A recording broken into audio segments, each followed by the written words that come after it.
Esse é o Ancapso e nós vamos falar agora sobre a anistia dos presos do 8 de janeiro, tá? Que está caminhando na Câmara e agora, olha só, surpresa das surpresas, o Alcolumbre começou a mudar de ideia e já fala em passar isso no Senado também. Vamos entender esse caso aqui, porque é lógico, ainda tem o desafio do STF, mas a minha visão disso daqui, eu vou explicar para vocês o porquê, é que, como eu falei para vocês, a elite aristocrática socialista de Brasília está querendo dar uma freada nessa ânsia do STF de controlar a sociedade, de acabar com o bolsonarismo, de prender todo mundo e coisa e tal.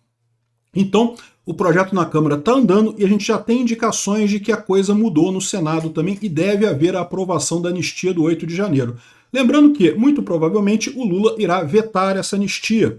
Se ele vetar, esse veto tem que ser derrubado no Congresso. E no momento que for derrubado o veto, a anistia está valendo, não tem mais o STF que falar coisa nenhuma. Outro dia o Gilmar Mendes falou assim, eu não acho que tem espaço para discutir anistia.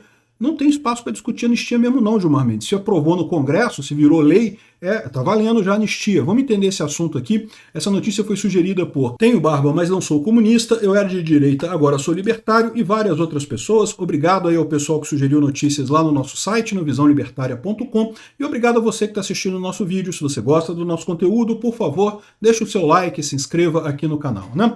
Pois bem, a anistia aos 8 de janeiro, aos presos do 8 de janeiro, vocês sabem a minha opinião sobre isso. Eu acho que as pessoas que quebraram coisas lá, pessoas que queriam realmente um golpe, e tinha gente que queria realmente um golpe ali, que fez isso pensando que iria sensibilizar as Forças Armadas e coisa e tal. Quem fez isso realmente pensando nisso deveria ter punição de fato, mas não as penas absurdas que foram colocadas pelo STF.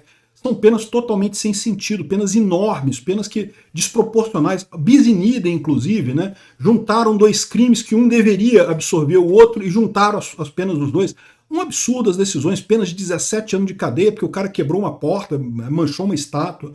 Uma coisa que não tem lógica nenhuma, né? Para mim, está mais do que claro que se trata de um julgamento show. Julgamento show é um conceito que é muito comum no direito, que é justamente um julgamento inválido, julgamento de exceção. É um julgamento que é feito não para trazer a justiça por algo que as pessoas fizeram, mas no sentido de dar um recado para a população, dar um recado para o mundo. Justiça não se faz para dar recado, não. Justiça se faz para punir as pessoas que fizeram coisas erradas de acordo com a lei. E no momento que você começa a fazer esse tipo de coisa, está mais do que claro que é um julgamento show, por quê? Primeiro, não teria por que essas pessoas todas serem julgadas pelo STF, né, pelo juiz natural no Brasil, elas não têm prerrogativa de função, deveriam ir todas para a primeira instância. Por que estão sendo julgadas pelo STF? Porque querem fazer um julgamento show, querem fazer um exemplo. Botaram penas altíssimas, dosimetria da pena, pessoas que são réus primários, que nunca cometeram crime na vida, que nunca fizeram nada, botaram no topo da dosimetria da pena de crimes bastante sérios. Por quê? Porque querem assustar o pessoal. Queriam forçar as pessoas a assinar um acordo reconhecendo as pessoas que eles não tinham nenhuma prova, tá? As pessoas que tinham qualquer prova, que fosse uma imagem da pessoa lá na esplanada dos Três Poderes, eles estavam dando 17 anos de cadeia para a pessoa, ainda no conceito do crime multitudinário, que é outro absurdo completo. Crime multitudinário é quando você condena uma pessoa por uma ação em grupo, quando é muito difícil você diferenciar o que faz uma pessoa do que faz outra pessoa. Isso é um conceito que existe em justiça, tá? Realmente o direito tem isso. Em algumas situações se aplica esse tipo de coisa, mas é notório que se aplica esse tipo de coisa em crimes pequenos, em crimes de baixa gravidade. Por exemplo, vias de fato. Vias de fato é muito comum eles aplicarem o crime multitudinário. Briga de torcida organizada. Um monte de gente começou a brigar, um dando tapa no outro. Quem é que fez cada coisa ali? Não interessa. Todo mundo entrou em vias de fato. Só que vias de fato é um crime leve, é um crime que dá aí alguns meses de cadeia no máximo. Então, assim, esse tipo de coisa as pessoas aplicam nesse tipo de crime, porque entendem que é uma coisa que não tem como você isolar a conduta de cada pessoa que estava ali. No caso do 8 de janeiro, é uma coisa seríssima, são crimes pesadíssimos, 12, 14, 17 anos de cadeia. Você não pode usar o conceito de crime multitudinário, e foi usado em todos os casos lá. Não se individualizou a conduta de nenhuma pessoa ali no 8 de janeiro, né? E é lógico, como eu já falei desde o início, está mais do que claro que fizeram isso nesse conceito de dizer que está muito errado o que foi feito, não sei o que lá, e eles vão usar isso, vão condenar Bolsonaro, e acho muito provável que depois de condenarem Bolsonaro, o STF queira aparecer como o pacificador e libertar todo mundo, fazer anistia de todo mundo, o próprio STF. Por isso que eles estão brigando tanto contra esse projeto da anistia no Congresso, porque isso quebra essa desculpa que eles iriam dar, né? Eles vão fazer esse negócio todo, vão prender Bolsonaro, porque é um absurdo, Bolsonaro não tem nada a ver com aquilo ali. Por que Bolsonaro faria um golpe 8 dias depois de acabar o governo dele? Que lógica tem isso? Que sentido faz isso? 8 dias antes ele poderia dar uma ordem para o comandante do exército para dar um golpe. 8 dias depois ele resolveu mandar o pessoal para ir lá invadir a esplanada dos ministérios e quebrar tudo. Cara, é uma coisa que não tem nenhuma lógica isso. Mas vocês sabem que já tem algum tempo que o STF não está nem aí para lei, para direito, para lógica, para nada, né? Enfim, o ponto aqui é o seguinte, todo mundo concorda que essas penas para os acusados do 8 de janeiro são absurdas, a maior parte das pessoas ali sequer participou da coisa, estava lá, mas não sequer participou, alguns nem estavam na esplanada, estavam só nos acampamentos em frente ao quartel. Enfim, é um absurdo completo isso daí, né? Então a anistia, eu sou favorável à anistia, acho que tem que anistiar esse povo todo mesmo, né? E, bom, o Bolsonaro tem feito disso uma pauta muito importante e parece que isso está muito perto de avançar na Câmara, tá? Parece que deve aprovar o projeto no primeiro semestre na Câmara, contando com o apoio do Centrão. Foi o acordo que o Bolsonaro fez para a eleição do Hugo Mota na Câmara e o Alcolumbre no Senado, né? Aí o pessoal já vem falar assim, não, porque o Alcolumbre já falou que não vai aprovar, que o Alcolumbre falou que não vai fazer isso, que o Bolsonaro fica apoiando o Centrão a troco de nada e coisa e tal. Eu falei para vocês, gente, política é isso, política é acordo, política é a arte do possível. Ah, seria ótimo se Bolsonaro chegasse, conseguisse mudar tudo, tirar o Lula da presidência, afastar os ministros do STF. Seria lindo, só que ele não tem como fazer isso, não existem caminhos para fazer isso. Então, no final das contas, na Câmara a situação já está tranquila, a oposição calcula já ter 230 votos a favor do PL da anistia, ou seja, já tem mais da metade da Câmara, mais da metade já é o suficiente para aprovação do projeto no plenário, então deve passar na Câmara sem problema. Então, a aprovação na Câmara está certa, mas e o Senado? E o Alcolumbre, né? Porque o pessoal coloca aqui, ó, oposição ignora a fala de Alcolumbre e acredita na aprovação da anistia pelo 8 de janeiro. O presidente do Senado diz que a anistia a condenados pelo 8 de janeiro não é assunto dos brasileiros e coisa e tal, não interessa para ninguém e não sei o que lá, e falou isso, falou aquilo. Eu já falei para vocês que o que parece que era o acordo do Bolsonaro com o Alcolumbre é justamente que o Alcolumbre iria deixar isso para o vice aprovar. Isso é uma possibilidade, né? Ele está de acordo com o Alcolumbre, o Bolsonaro ajudou a eleição do Alcolumbre, o Alcolumbre inventa uma desculpa qualquer, sai um dia ou dois do Senado, o vice assume, o vice vai lá e aprova esse negócio, o Alcolumbre fala depois que não fui, não teve nada de errado, está dentro do procedimento do Senado, não tem problema nenhum, né? Enfim, isso parece que era o plano do Bolsonaro para aprovação da anistia no Senado. Não vai ser fácil no Senado. No Senado ainda existe mais resistência, o governo ainda é mais forte no Senado. Mas, ao que tudo indica, isso está mudando. Olha só, o Alcolumbre esteve num Podcast Liberados da Rede TV, olha que coisa, um programa de podcast de rede de televisão, né? É um mundo maravilhoso que nós estamos vivendo agora. As redes de televisão estão fazendo podcasts, olha que coisa. Alcolumbre critica a pena para investigados do 8 de janeiro. Pessoas estão ficando comovidas. É o ponto que eu falo para vocês. O grande problema dessa história toda é exatamente que o STF colocou penas absurdas para pessoas que fizeram coisas que muitas vezes não tem nada. Pessoas que eram réus primários, né? A cabeleireira que escreveu com batom, 17 anos de cadeia. O outro cara lá que não sei o que lá, quebrou um negocinho lá, 14 anos de cadeia.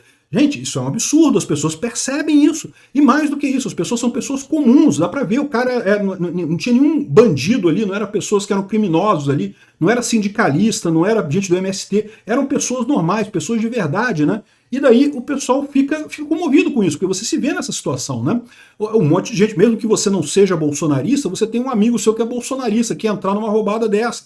Ia fazer uma coisa, pô, pegar 17 anos de cadeia, cara, nem traficante de droga pega isso no Brasil.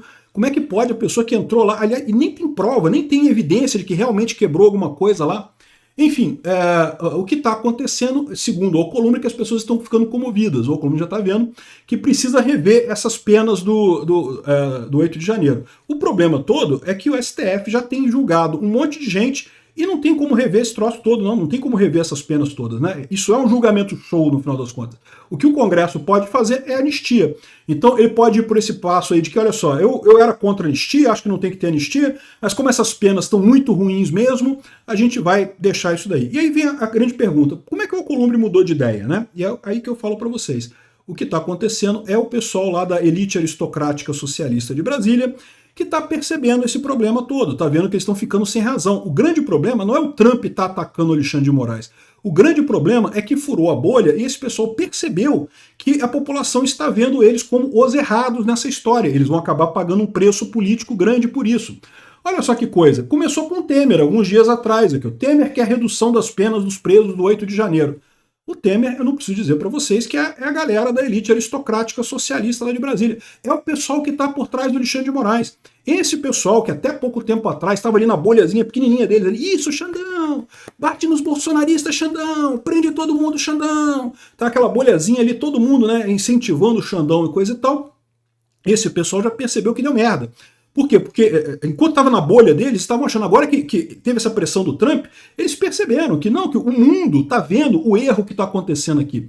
Esse caso dos presos do 8 de janeiro é escandaloso. O bis in idem que tem nas leis ali é uma coisa assim absurda. Qualquer aluno de direito percebe que aquilo ali não faz sentido você condenar por golpe de Estado e derrubada de instituições democráticas do Estado de Direito, uso de força, uso de violência para derrubar instituições democráticas. Por quê? Porque para você fazer um golpe de Estado, você tem que derrubar as instituições democráticas. Então um crime absorve o outro. Isso é o padrão em direito penal, ou seja, você deveria pegar só o crime mais gravoso, que no caso é o crime de golpe de Estado, e o outro, a pessoa não é culpada daquilo. Vocês também devem ter visto uma decisão recente do STJ, ou STF, eu não sei, em que dizia que o traficante de drogas que usa arma, o crime de posse de arma está absorvido pelo crime de tráfico de drogas. Né? É a mesma ideia. O que o STF entendeu? Não sei se foi o STF ou o STJ, depois dá uma procurada no Google aí. Entendeu o seguinte, que, olha só, para você fazer tráfico de drogas, você precisa estar armado, né? É uma atividade violenta, você precisa estar armado para fazer isso. Então, um crime absorve o outro. Se para você cometer um crime, você precisa cometer um outro crime, é necessário um crime absorve o outro. Se você entra numa casa e sai sem roubar nada, você ainda pode ser punido pelo crime de invasão de propriedade. Você invadiu a propriedade da pessoa, você entrou no domicílio da pessoa. Agora, se você entra no domicílio e rouba alguma coisa, o crime de roubo é o crime mais gravoso. Você não responde pela invasão de domicílio, porque a invasão de domicílio foi absorvida. Quando você tem um crime que você precisa cometer ele para cometer o outro, o crime de menor potencial ofensivo fica retirado. No caso, seria o crime de ataque violento a instituições, que seria retirado e ficaria só o golpe de Estado. Só nisso daí, só nessa brincadeira, você diminuía pela metade as penas de todo mundo, porque todo mundo foi nesses dois crimes. Então, assim, as ações do Alexandre de Moraes são absurdas. E o pessoal está percebendo que está ficando errado, está ficando mal, está pegando mal para eles. Não é porque o Trump está pressionando e coisa e tal. O Trump está pressionando exatamente porque o Alexandre de Moraes está dando margem a isso, fazendo essas lambanças todas que está fazendo, né? Então aqui, ó, o Temer e o Alcolumbre já mudaram de ideia. Ou seja, a visão que eu tenho é que isso aqui vai passar sim. E se passar, se realmente já tivesse essa disposição da elite aristocrática socialista de Brasília, o STF não vai se meter nessa história, não. Vamos ver o que vai acontecer. Outra possibilidade é aquilo que eu falei. O pessoal condenar o Bolsonaro e depois liberar todo mundo, dizer que não, que ficou prejudicado todo mundo, libera todo mundo e deixa pra lá. Eu não descarto isso não, tá? É uma forma deles tentarem a pacificação. Não, o culpado era só Bolsonaro, então Bolsonaro vai pra cadeia. O que é um absurdo, porque Bolsonaro não era culpado disso daí, né? Mais uma vez, continuaria sendo um julgamento show, porque no final das contas não tá fazendo justiça de maneira alguma. Obrigado por assistir o vídeo até o final. Além de curtir, compartilhar e se inscrever no canal, considere se tornar patrocinador com valores a partir de R$ 1,99. Clique no botão Seja Membro abaixo para saber as condições e vantagens de patrocinar o canal. Mais informações sobre o nosso projeto, visite nossos sites indicados na tela.